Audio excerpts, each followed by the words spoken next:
You guys again? Didn't you follow along last week? You gotta stay with it from week to week. Hit the subscribe button, hit the notification, and it'll keep you up to date every week as to what's going on. So now I gotta go back and tell you what went on last week. Last week we showcased a little stove that we bought for camping. We showcased some canoeing, and we showcased some things we were going to come up with in the next video. If you would have followed along, this week we're going to do a little canoe yoke for the canoe, and we're going to do some more canoeing. So come on, let's go.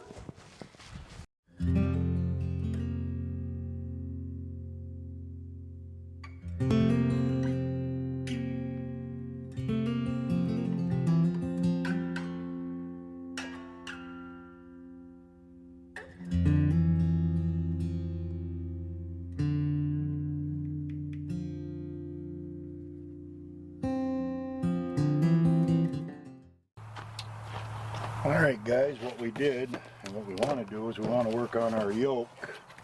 It's not too bad of a day right now, so we're going to try and work on the yoke. So what I did is I just took a piece of cardboard and I basically kind of gridded it out 2 inches, 2, 4, 6, 8, 10, 12, 14, 16, 18, basically 38 inches here, which would fit across the thing. Kind of freehanded out and got rough idea of a yoke.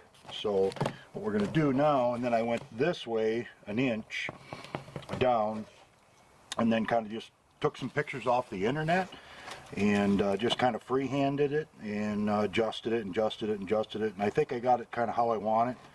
And then what I'll do is put it in on the canoe. I'll 2-part epoxy it in, both sides inside, run 2 stainless steel screws in, and I think overnight it'll be fine. And so anyway, we're going to get a pair of scissors and cut this thing out, transfer it onto a nice piece of oak.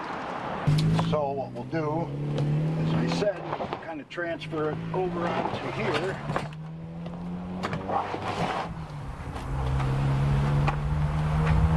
I'm just going to grab a little seat here. I can at least sit here.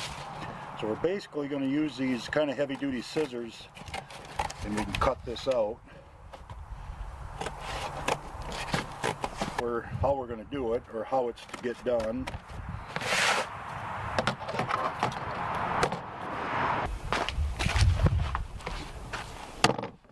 Alright, we've got a nice piece of oak here. I'd like to add a nice piece of ash, but that's, you got to use what you can get your hands on.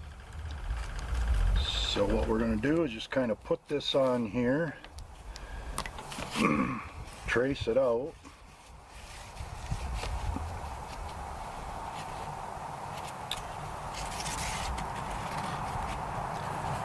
and we'll cut it all out with the jigsaw.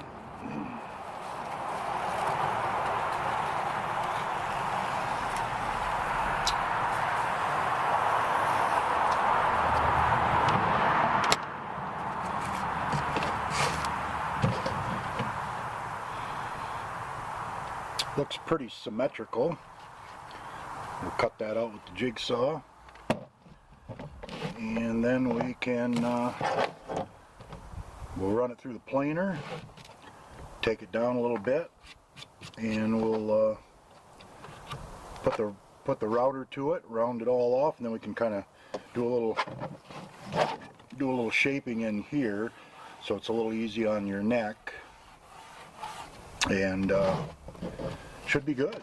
Should be good to go. So we're going to put that jigsaw blade in there and start to cut this out.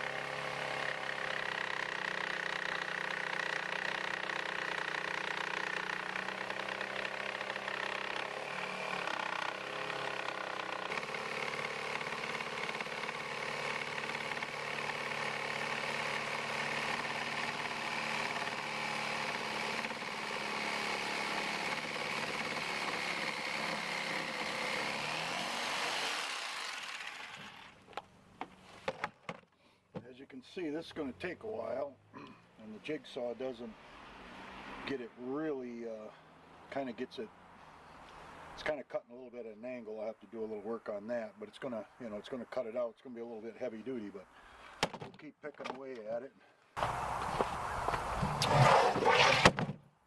Okay, there's the yoke to start with anyway, and there's the yoke to start with. That'll go back behind here, and like I say, we'll have to gouge this all down, make it nice and smooth, and sand it. But I think we'll run it through the planer now, clean it up, make it look nice, and hope it's going to hold up. Because this was just a found piece of oak that I was able to find, so we'll see if we can get this to work.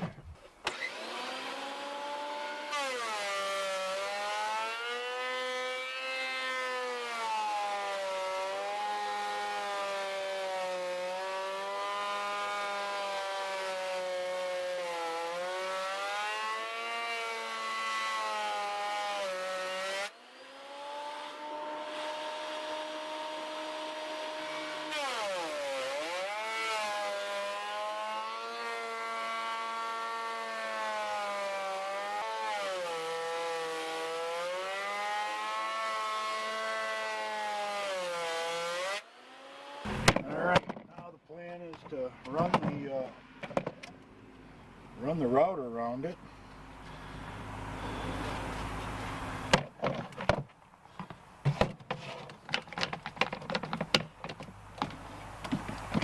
And see what we get.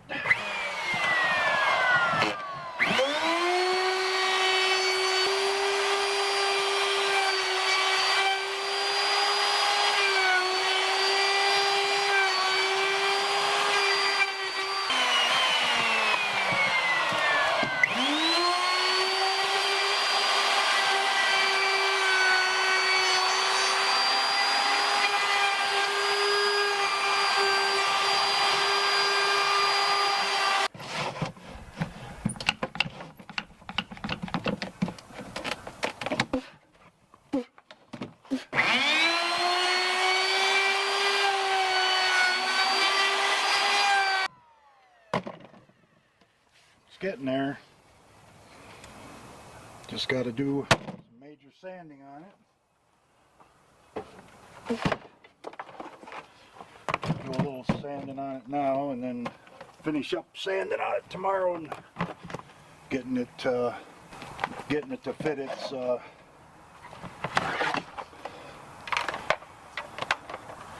sand it real good and dry it out real good, and we'll be good to go.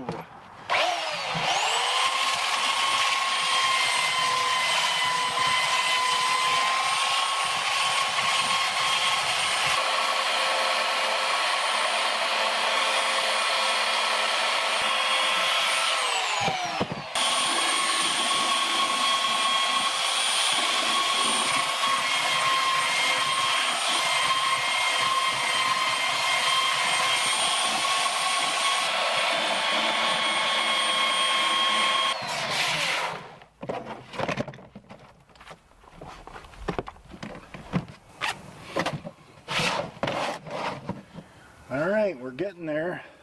Basically it just needs, really it just needs to be sanded pretty decent. A little bit of carved out there.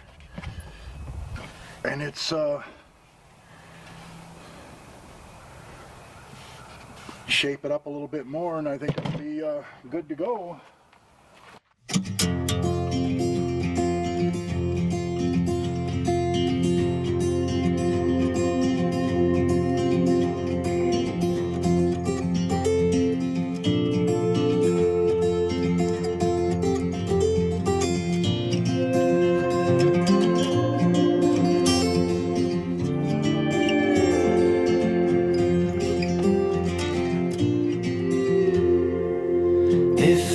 sun goes dark someday, and all the stars fall out from space. So solace me, my enlightened one, with no stars and with no sun.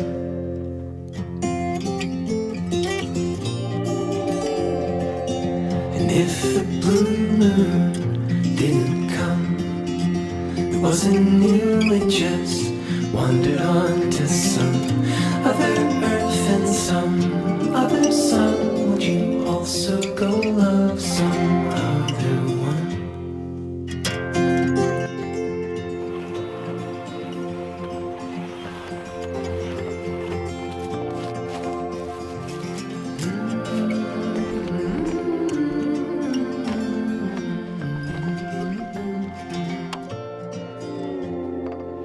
Take me with you, will ya please? All right, guys, we are on the Pere Marquette River, which you can see is quite a bit bigger of a river. And of course, again, it's a little bit high, but this is a huge river, probably the most popular river in our area. A lot of fishermen, a lot of people float this river. In the summer months, this river is just packed for people floating. I think there's 1, 2, 3, I think there's 4 canoe liveries on this river, so it does get a lot of traffic. It's a little muddy right now, you know, a little bit of sediment coming through here. And I kind of did this a little bit at last minute just because it just turned out to be a really nice day. So my dad ended up bringing me up here and dropping me off. And then I put the van down, and then my dad ran me up to the next point to be able to put in.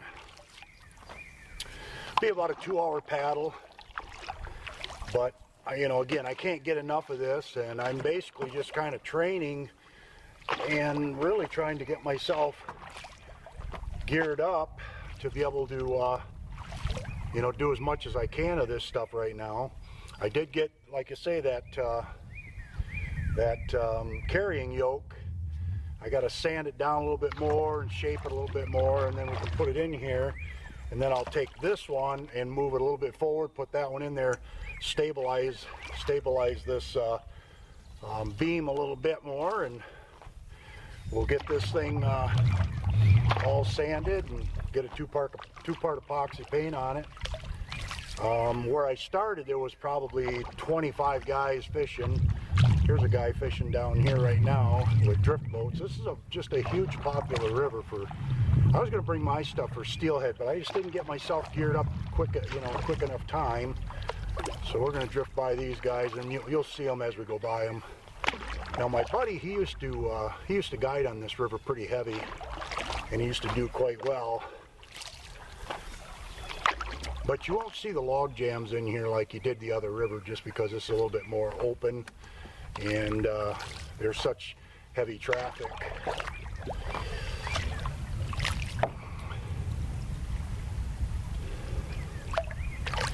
Any luck with any steelhead? No. I was gonna bring mine. It seems like it's a little murky. Yeah. Beautiful day to be on the river. Yeah, it is. Nice drift boat. Yeah, it's a beautiful day to be here. That's what last minute I was like, I'm gonna get out here. Well, you guys enjoy and be safe. Okay, will do. So yeah, you'll see a lot of them type of drift boats down through here fishing, and those are just beautiful boats, especially for this kind of river, and up on the Manistee River, which will float that one when we get a chance too. Another beautiful day out. It's probably about the same as it was last week when we did this. Try to keep my eyes open for anything that's laying under the water. Those are the ones that'll tip you. You end up sliding over a log that's kind of partially submerged, and it'll catch you off guard, and you'll submerged, and basically what happens is you'll tip over, you know. So I'm gonna stop up here, and I'm gonna switch the camera around so you guys can get the front view again. Work with me here.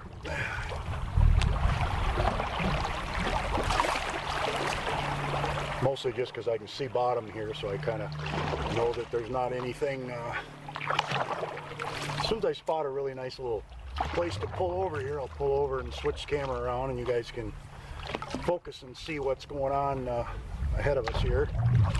You know, some of you guys probably know a little bit about, because I think I get subscribers that are, you know, outdoorsmen that fish and hunt and trap and do a little bit of that kind of stuff. And so I think everybody knows that when you get a bend in a river, it comes down and does a winding bend. That's generally where it erodes and makes a really nice deep hole. So they make great for really nice fishing holes. And I know of a really good hole that if this weather gets a little nicer, maybe even Sunday, we go out and try a place that I know of, a little secret spot for some white suckers. See if we can get a couple suckers. Maybe we can pickle those. And you can see kind of the, if I can get over here just a little bit, you can see some of the whirlpools behind me, and that's a deep hole in that bend.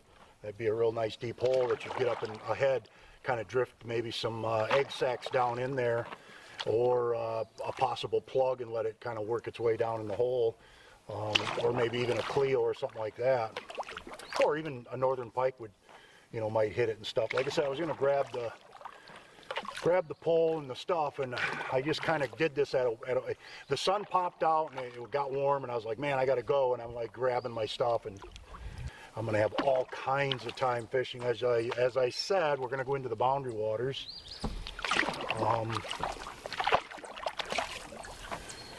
And I'm kind of, like I say, I'm really kind of working on paddling and trying to get into some shape, because I'm kind of looking at a possible, I don't know, again, you guys can let me know. I've been corresponding with some people that have paddled the Source to Sea, which is the entire Mississippi. I've never been up on the upper Mississippi.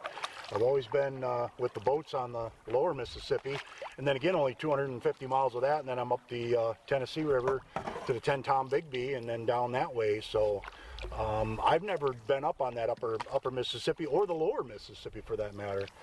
So that is a huge trip that I would really like to do. And I've been corresponding with a couple of guys that have canoed it and done the whole Source to Sea. It's 2,200 miles. Takes about 80 days, 90 days, something like that. I'd probably take 100 days because I just take it easy. I wouldn't be in any hurry. But, and they said August 25th. A lot of them even leave after Labor Day. They'll do it. But I was thinking August 25th would be a good time to leave up there in Lake Itasca, up there in Bemidji in the headwaters, and work our way down, you know, and then you're kind of, again, following the weather and staying at that 60 to 70 degree weather. Looks like a good spot maybe over here. I'm going to see what we can't do about flipping this over. But anyway, yeah, just something, you know, I want to do another large adventure. I'm tired of being idle. I'm tired of sitting and not getting out there and doing, you know, some of this stuff that needs to be done. Some of these trips and some of these adventures. I feel that I'm wasting precious time and not doing that. Looks like over here is a better spot. I can actually get out with my boots. I kind of went over my boots here. I slipped when I got to shore and did some adjustments. The shore was a huge drop off. So this will be a good spot. We'll flip this around because I can actually get out here, stabilize myself. As I said, I want to be extremely careful that we don't lose the camera. Biggest thing I'm excited about is I don't have to walk back. All right, let's paddle down here a ways, and then we'll flip it around again. And I'll talk to you a little bit more about that trip here in a minute, but I'm going to let you guys just enjoy the sounds of the nature here.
let's try this one more time and get ourselves going here. And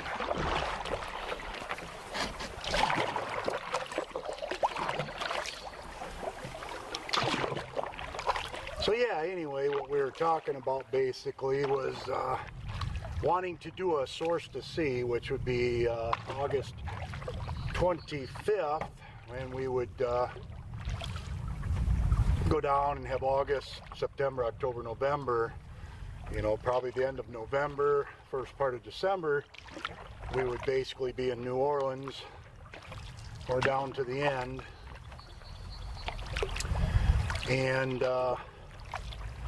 then I probably would just maybe just fly back and get the van. I've thought about doing it that way. Or if I had a little bit of money stockpiled up, I'd pick up a $1,000 vehicle and just come back with that, and then just turn around, sell it, and get my money back and grab my van. Or have somebody maybe meet me down there with my van, because I'd like to try to keep the canoe. I know our daily news, because I had worked at the daily news, you guys knew that, if you followed me. They would for sure,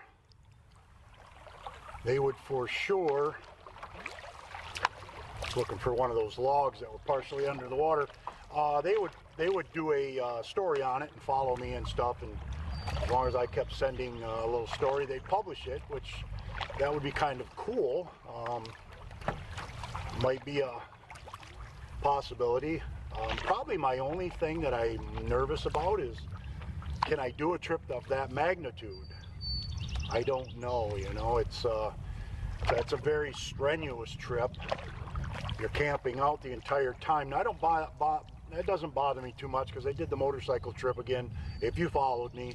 You know, I took the Harley from Michigan, went up into upstate New York and the Adirondacks, and then up into Maine and down to Florida and stuff like that down the East Coast. And I only stayed in a motel a couple of nights. The rest of it was all done on camping, and I didn't mind it. It wasn't, you know, it wasn't absolutely terrible, but it was, you know, camping is in a tent's a little bit rougher. I'd take my hammock, maybe break it up a little bit. But that's kind of the plan with this summer, is just to run all these rivers and do 3-4 day trips on these rivers, and for the entire May, June, July, and then partially of August, and then do a Boundary Waters one as basically the last trip of kind of capping off some endurance. But anyway, yeah, just something, you know.